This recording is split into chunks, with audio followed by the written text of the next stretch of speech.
High value. അപ്പോൾ ഇന്ന് ഒരു സ്ലിറ്റ് ഉള്ള പാറ്റേൺ ആണ് ചെയ്തേക്കുന്നത്. ഒരുപാടായിട്ട് എയർലൈൻസ് തന്നെ ചെയ്യുമ്പോൾ എല്ലാവരും സ്ലിറ്റ് ഉള്ളത് ചെയ്യും. ഇത് മോഡലിൽ സ്ലിറ്റ് ഉള്ളത് ചെയ്യാൻ കഴിഞ്ഞ ദിവസം പറഞ്ഞായിരുന്നു ഒത്തിരി പേര്. അപ്പം എപ്പോഴും എയർലൈൻ ചെയ്യുന്നതുകൊണ്ട് ഇപ്പം വെറൈറ്റി ആയിട്ട് സ്ലിറ്റ് ചെയ്തിട്ടുണ്ട്. ഇനി ഇത് തന്നെ നമുക്ക് എയർലൈനിലോട്ട് വേണമെങ്കിലും ചെയ്യാട്ടോ. ഇത് വന്നിട്ട് ഒരു റാണി പിങ്കിന്റെ തന്നെ ഒരു എന്താ പറയാ നല്ലൊരു ഷെയ്ഡാണ്. നല്ല ഷെയ്ഡ് എന്ന് പറഞ്ഞാൽ നമുക്ക് നേരെ കാണുമ്പോൾ ഇത് കുറച്ച് കളർ എങ്ങനെയാണ് കിട്ടുന്നത് എനിക്കറിയില്ല. അതുപോലെ ഇതിനകത്തോട്ട് യോക്ക് നമ്മൾ ഒരുപാട് നാളെ ഈ ഒരു പാറ്റേൺ ചെയ്ത് നമ്മൾ കുറെ മുമ്പ് ചെയ്തിട്ടുള്ളതാണ്. ഇതുപോലെ ഒരു ബക്കറ്റ് ഷേപ്പ് യോക്ക് എടുത്തിട്ട് ട്രാൻസ്പെറന്റ് ആയിട്ട് ഒരു ബോട്ടിനൊക്കെ കൊടുത്ത് ട്രാൻസ്പെറന്റ് ആയിട്ട് ഇത്രയും പോർഷൻ നമ്മൾ ഇതേപോലെ കൊടുത്തിട്ടുണ്ട്. നിങ്ങൾക്ക് ഈ കുറച്ചും കൂടെ ഇന്നർ കാണാത്ത രീതിയിൽ കവർ ചെയ്യണമെങ്കിൽ അതും ചെയ്യാട്ടോ. പക്ഷെ ഇതൊരു സ്റ്റൈലായിട്ട് നമുക്ക് ഞാൻ കൊടുത്തിട്ടുണ്ട്.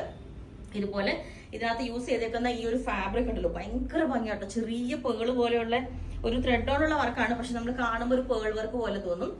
അപ്പൊ നമ്മൾ ഇതേപോലെ സ്ലീറ്റുള്ള പാറ്റേണിലേക്ക് നല്ല അടിപൊളിയായിട്ട് ചെയ്തിട്ടുണ്ട്. ഇത് ഇപ്പൊ ഇതിനകത്ത് ഞാൻ യൂസ് ചെയ്തേക്കുന്ന പ്യുവർ ആയിട്ടുള്ള ജോർജറ്റ് ആണ്. അപ്പൊ അതുകൊണ്ട് ഇത് നമ്മൾ ഡ്രൈ വാഷ് ചെയ്യണം. പക്ഷെ നമ്മൾ ഇനി ചെയ്യുന്നതും നോർമൽ ഇതിന്റെ ഈ കളർ തന്നെ ജോർജറ്റിലേക്ക് ആയിരിക്കും ചെയ്യുന്നത്. അതല്ല പ്യുവർ ഫാബ്രിക്കിലോട്ട് ചെയ്യണമെങ്കിലും ചെയ്യാം. ഓക്കെ, അപ്പൊ ഇപ്പൊ ഞാൻ യൂസ് ചെയ്തേക്കുന്നത് ഇതാണ്. ഇതിനകത്ത് അതുകൊണ്ട് ഞാൻ പറഞ്ഞത് ഇത് നമുക്ക് ഡ്രൈ വാഷ് ചെയ്യണം. ഇനി ചെയ്യുന്നത് നമ്മള് ജോർജറ്റിലൊക്കെ വെക്കും. സെയിം തന്നെ, എല്ലാം തന്നെ സെയിം കളറും പാറ്റേണും എല്ലാം സെയിം ആയിരിക്കും. പിന്നെ ഇത് തന്നെ നമുക്ക് എയർലൈൻ ചെയ്യാമെന്ന് ഞാൻ പറഞ്ഞില്ലേ. എയർലൈൻ വിത്ത് ഫ്രണ്ടിലോട്ട് പ്ലീറ്റ്സ് ഇട്ടിട്ട് വേണമെങ്കിൽ ചെയ്യാം. അപ്പൊ ഒരു എയർലൈൻ പാറ്റേൺ ചെയ്യണമെന്ന് വെച്ചാൽ നമുക്ക് ടൈം കിട്ടിയില്ലായിരുന്നു. അപ്പൊ ഞാൻ ഇതിന്റെ യോക്ക് കാണിച്ചിരുന്നത് ഇതുപോലെയാണ്. കണ്ടോ, ഈ ഒരു ഫാബ്രിക് കണ്ടോ, നല്ല രസമായിട്ടത്. അത് ആ ഒരു കളർ തന്നെ ത്രെഡ് കൊണ്ടുള്ള ഇത് ചെയ്തിട്ട് ഒരു സിൽവർ കളർ ഒരു ഇത് വെച്ചിട്ട് അത് ഹൈലൈറ്റ് ചെയ്തിട്ടുണ്ട്.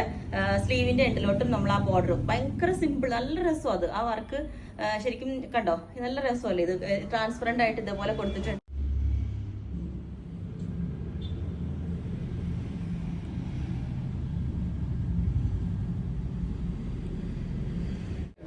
നല്ലൊരു രസമാട്ടോ ഈ ഒരു ഫാബ്രിക്. അതായത് നമ്മൾ ഈ നെറ്റിലോട്ട് ഈ ഒരു ഡിസൈൻ വന്നിട്ട് നല്ല ഭംഗിയാണ്. അത് നമുക്ക് അത് നേരെ കാണുമ്പോഴാണ് ഭംഗി ഉണ്ടാവുക. ഞാൻ അതിന് ക്ലോസ് ആയിട്ട് ഒന്നും കൂടെ കാണിച്ചു തരാം.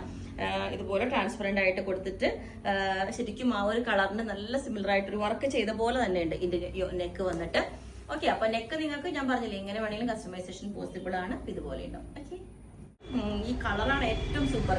ഒരുപാട് ഇടിച്ച് നിൽക്കുന്ന കളർ അങ്ങനെയൊന്നും നമ്മൾ ചെയ്യാറില്ല. എല്ലാവരും ചോദിക്കുന്നത് ഭയങ്കര ബ്രൈറ്റ് കളറാണ്. പക്ഷെ കളർ നമ്മൾ ചെയ്യുമ്പോൾ എപ്പോഴും നല്ലൊരു സ്റ്റാൻഡേർഡ് കളറും അത് നല്ല ഭംഗിയായി തോന്നുന്ന കളറുമാണ് ചെയ്തിരിക്കുന്നത്. അപ്പൊ ഇതിനകത്ത് ലെങ്ത് 47, 48 കൊടുത്തിട്ടുണ്ട്. അതും കസ്റ്റമൈസേഷൻ പോസിബിൾ ആണ്. അപ്പൊ ഞാൻ പറഞ്ഞ പോലെ എയർലൈൻ വേണമെങ്കിൽ എയർലൈൻ ചെയ്യാം, സ്ലിറ്റ് വേണമെങ്കിൽ സ്ലിറ്റ് ചെയ്യാം.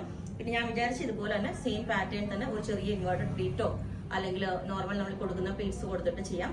അപ്പൊ ഞാൻ ഫസ്റ്റ് സ്ലിറ്റ് ഒരു പാറ്റേൺ ഒത്തിരി പേര് ചോദിച്ചുകൊണ്ട് ചെയ്തേ ഉള്ളൂ. ബോട്ടം ഇതുപോലെ തന്നെ സെയിം ടോൺ തന്നെ വരുന്ന പോപ്ലിൻ ഫാബ്രിക് കൊണ്ട് നമ്മൾ രണ്ട് സൈഡും ഇലാസ്റ്റിക് വെച്ചിട്ടുള്ള ബോട്ടം ചെയ്തിട്ടുണ്ട്.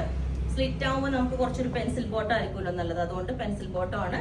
ഇതുപോലെ നല്ല ക്വാളിറ്റിയുള്ള ഫാബ്രിക് കൊണ്ട് പെൻസിൽ ബോട്ടം ചെയ്തിട്ടുണ്ട്. അപ്പം ഈ ഒരു ലുക്ക് ആയിരിക്കും ഇതിന് വരുന്നത്. ഞാൻ പറഞ്ഞില്ലേ കസ്റ്റമൈസേഷൻ പോസിബിൾ ആണ്. അപ്പം ഇതിന്റെ എല്ലാ സൈസും അവൈലബിൾ ആണ്.